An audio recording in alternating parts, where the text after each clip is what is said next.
Next, we moved on to talk about balancing chemical equations with the goal of having the same number of each type of atom on either side of the periodic table, or on either side of the arrow. Here are some examples. We'll walk through a couple of these and then let you do the rest on your own. Here we have one aluminum on the reactant side, one on the product side, so that appears to be balanced. I have 2 oxygens on the reactant side, but I've got 3 on the product side. So again, the factor between 2 and 3 that we're always going to go to is 6. So I'm going to put a big 3, use coefficients in front, so that gives me 6 oxygens, which means I'll need a 2 here to also get 6 oxygens. But now I have 2 aluminums on the right and only 1 on the left, so I will need to put a 2 in front of aluminum to balance that. The second one, we've got polyatomics, which you should recognize from earlier slides. Also, anytime you've got things in parentheses, that's an indication of polyatomics. When you're doing this, treat these as groups and balance the groups. So here I have SO4 and I have 3 of them, whereas on this side I only have 1 SO4. So I'll need to put a 3 in front. Go back a second here, I've got 2 aluminum. This side I only have 1, so I'm going to put a 2 in front there. Calcium, I have 1 on the left, but I have 3 on the right, so I'll need to put a 3 there. That 3 times this 2 gives me 6 hydroxides. On the product side, I have 2 times 3, which is also 6. So that is now balanced. Let's skip down to this example. Here we've got 2 carbons. On this side, there's only 1, so I'm going to put a 2 in front of the CO2. I have 6 hydrogens on the left, only 2 on the right, so I'll put a 3 there to give me 6. Oxygen, I have 3 from water, plus 4 from the CO2, which gives me 7. On the left, I have 2. So to get 7 on both sides, I would have to put a 3.5 in front of the O2. Now it's okay to do that as a step, but you're not done. You can never have decimals or fractions as your coefficients. So currently everything is balanced, but to get rid of that decimal, that half, I'm going to take everything times 2. So 1 times 2, 3.5 becomes 7, 3 becomes 6, and 2 becomes 4. If you go back and check, everything is now balanced. 4 carbons, 4 carbons. 12 hydrogens, 12 hydrogens. Then oxygen, we've got 6 plus 8 is 14. 7 times 2 is also 14. So go ahead and try the 3 that are left and come back and check your answers.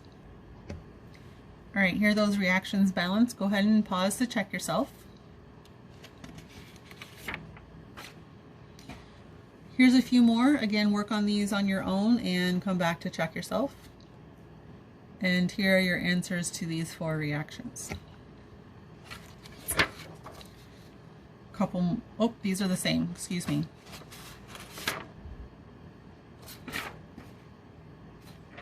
All right, next was to move on to dissociation reactions. So dissociation reactions, you're always going to start with a solid ionic salt, put it in water, and end up with aqueous ions.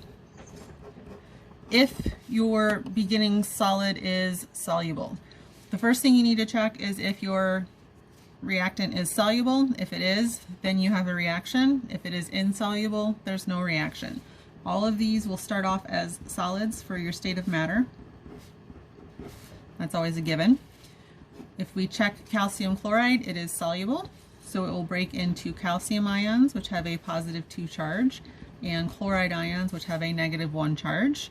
Both of those will become aqueous because they are now dissolved in water.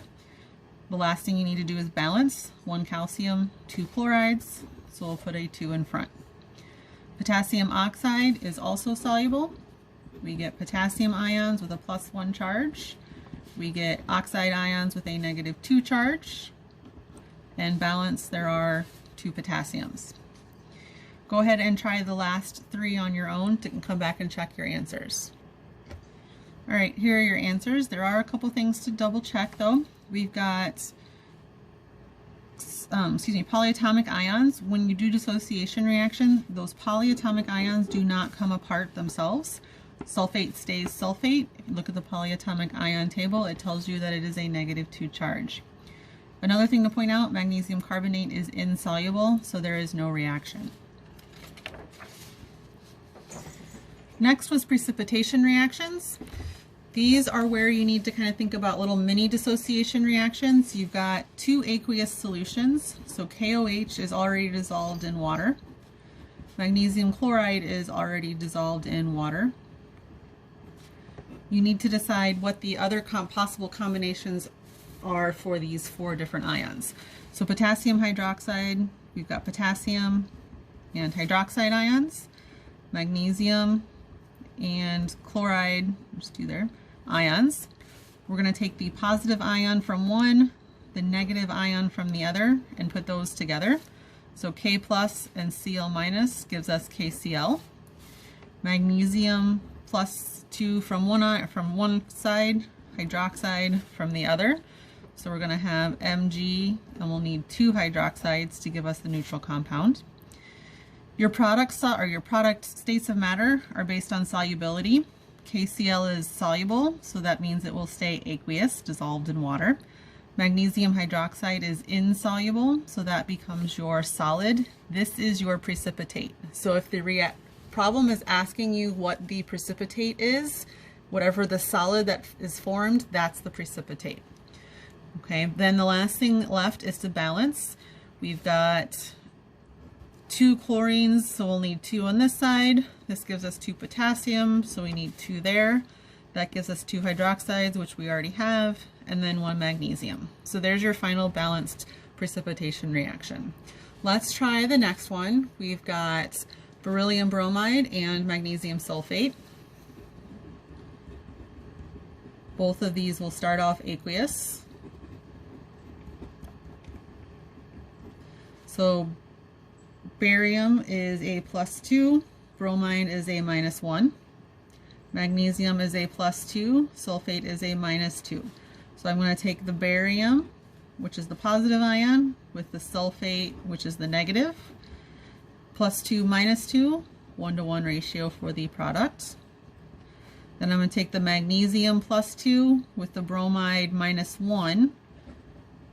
So because of that, I'm not looking at the fact that there's 2 here. I'm doing this based on charge. +2 with a -1 means I'm going to need 2 bromides to give me a neutral compound, right? Then we can go back and balance. 1 barium, 2 bromides, 1 magnesium, and 1 sulfate. So it's balanced as written. Then we need to check solubilities. Barium sulfate is insoluble, so that is the solid. Magnesium bromide is soluble, that will be aqueous.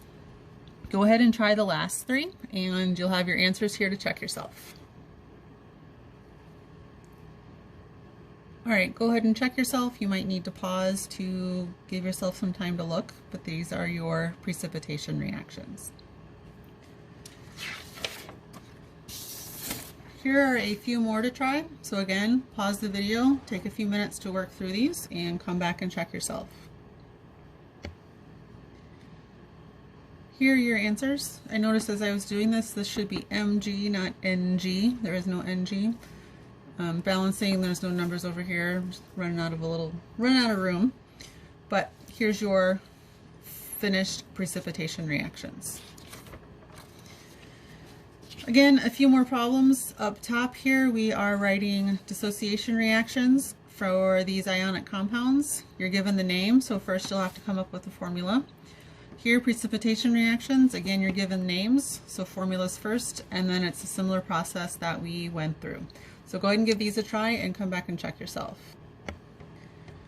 All right, then to finish this off, here are the answers to the last few problems. Those are the problems from chapter 6. Please let us know if you have any questions.